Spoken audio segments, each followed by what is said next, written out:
summoned quite a few of the high-profile Republican holdouts to the White House. They had a meeting in the Situation Room, which is normally reserved for real intense issues of national security. But they were gathered there to be essentially strong-armed by the White House into backing down from their calls to release the Epstein files, but they were having none of it. So it's really interesting that Trump on Sunday evening decided suddenly that he was all in favor of releasing these files.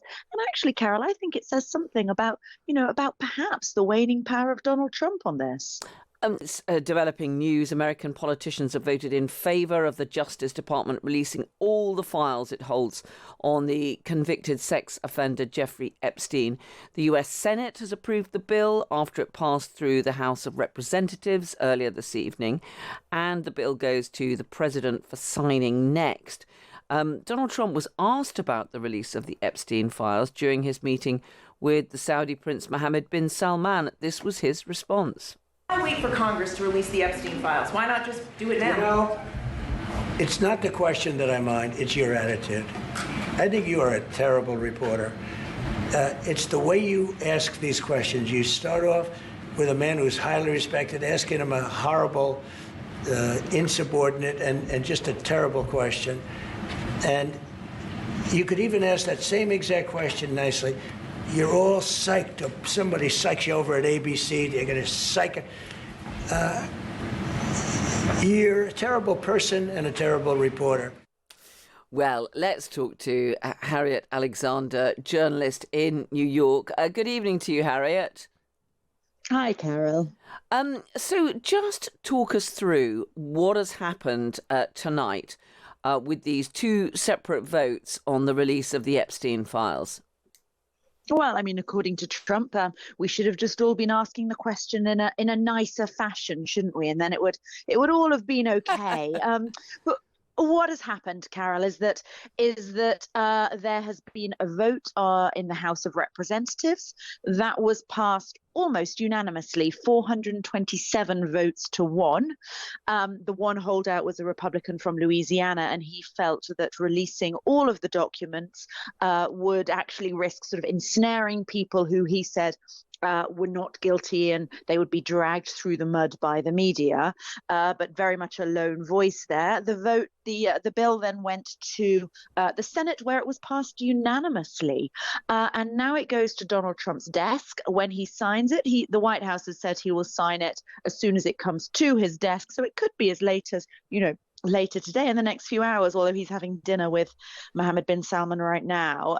It could be later tonight, more likely tomorrow. And then what will happen is that the Justice Department has 30 days to make public all of the documentation that it has regarding Jeffrey Epstein. Yeah, and as you were saying, President Trump has now said that he will sign the bill when it gets to his desk, when he's free perhaps from his dinner later tonight or perhaps tomorrow. But why do you think he has changed course on this? Because it's led to some pretty big fallings out within the Republican movement, hasn't it? It has, yeah. And that was a really good question that you played, because we've all been wondering that. I mean, he could very easily have just ordered the Justice Department to do this. He didn't need to go through the whole procedure of having the House and then the Senate vote on it. I think essentially, Carol, he saw which way the wind was blowing. So if you recall, for months, he's been calling this a hoax. He's saying there's nothing to see here and we should all move on.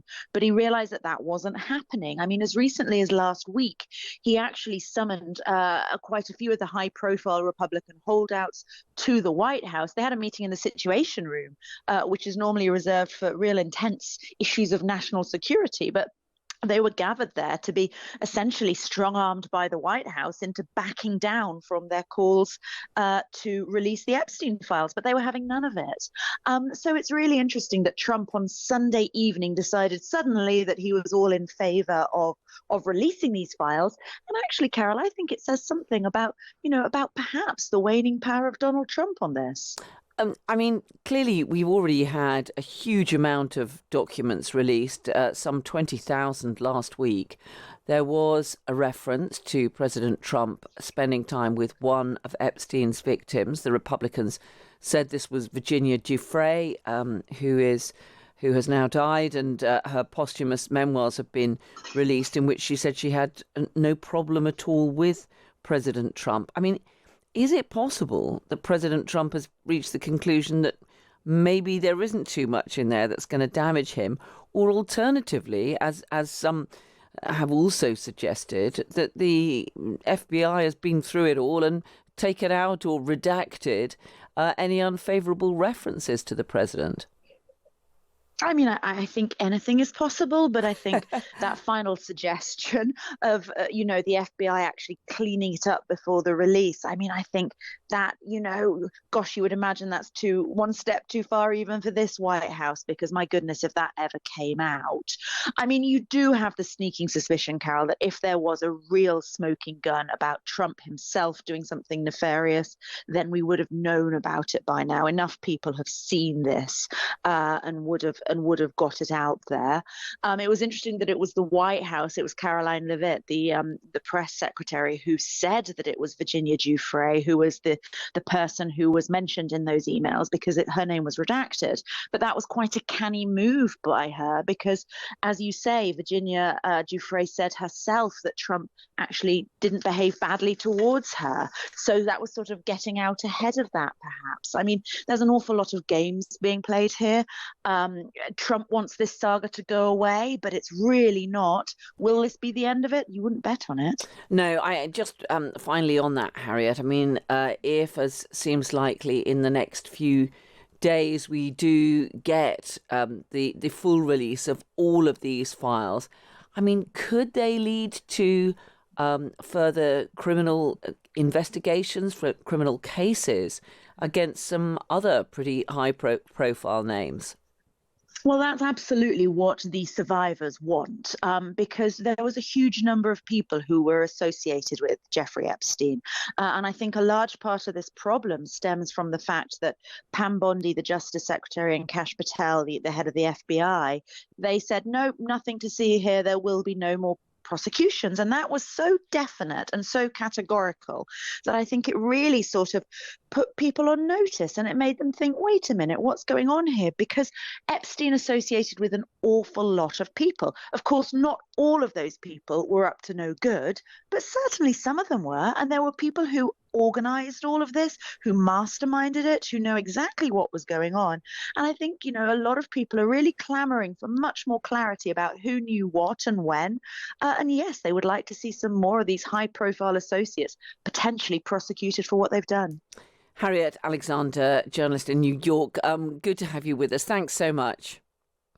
Thanks, Carol.